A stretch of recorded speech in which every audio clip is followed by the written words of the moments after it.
और बड़ी खबर इस वक्त बीजेपी अध्यक्ष जेपी नड्डा ने संविधान पर एक बार फिर से कांग्रेस को घेरा है। अहमदाबाद में संविधान गौरव अभियान कार्यक्रम में उन्होंने कहा कि कांग्रेस ने संविधान के साथ खिलवाड़ किया, संसद में बिना पास कराए अनुच्छेद 35A लागू किया है। तो संविधान पर अब जेपी नड्डा का कांग्रेस पर जबरदस्त हमला एक बार फिर से घेरते हुए, क्योंकि यही एक मुद्दा है जिसको लेकर कांग्रेस लगातार बीजेपी को घेरती है और ऐसे में अब मौका लगा तो बीजेपी भी जमकर घेरते हुए कांग्रेस को।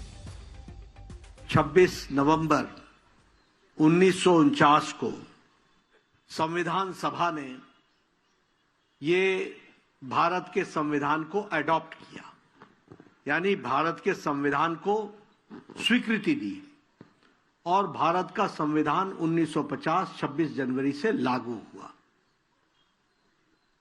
लेकिन देखिए, हम जब गौरव यात्रा की बात करते हैं तो किसी भी चाहे वो काल की गणना करे, चाहे वो किसी भी विषय की गणना करे, उसमें उतार और चढ़ाव आते हैं। और हमको जब ये 75 साल की यात्रा याद करनी हो तो हमें 75 साल का इतिहास याद करना पड़ेगा, इसके उतार और चढ़ाव को याद करना पड़ेगा, इसके अमावस्या और पूर्णमासी को भी याद करना पड़ेगा। जेपी नड्डा ने संविधान के बहाने राहुल गांधी के इंडियन स्टेट वाले बयान पर भी जमकर घेरा। 38 के प्रोविजन को, कॉन्स्टिट्यूशनल अमेंडमेंट 38 के प्रोविजन को, जिसमें प्रधानमंत्री और स्पीकर को और वाइस प्रेसिडेंट को जुडिशरी से बाहर रखा गया था, उसको फिर से वापस जुडिशरी के अंतर्गत लाया गया। 42nd अमेंडमेंट एक्ट के तहत जो ये कहा गया था कि संविधान की परीक्षा कोई कोर्ट नहीं कर सकता है, उसको वापस लिया गया और संविधान के को हमारे जुडिशरी के दायरे के अंदर लाने का काम हुआ। इस तरीके से हुआ।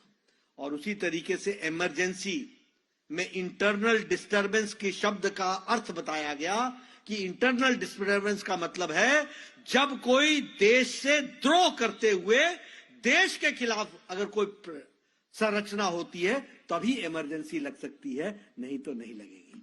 आज हमारे कांग्रेस के नेता fight against the Indian state, आपने सुना होगा, Rahul Gandhi fight against the Indian state बोलते हैं।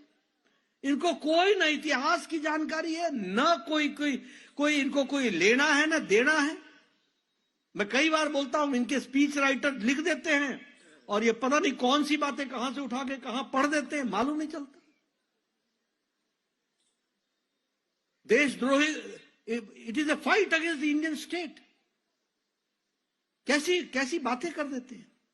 लेकिन मित्रों, प्रधानमंत्री मोदी जी के नेतृत्व में धारा 370 समाप्त की गई, 35 से समाप्त किया गया।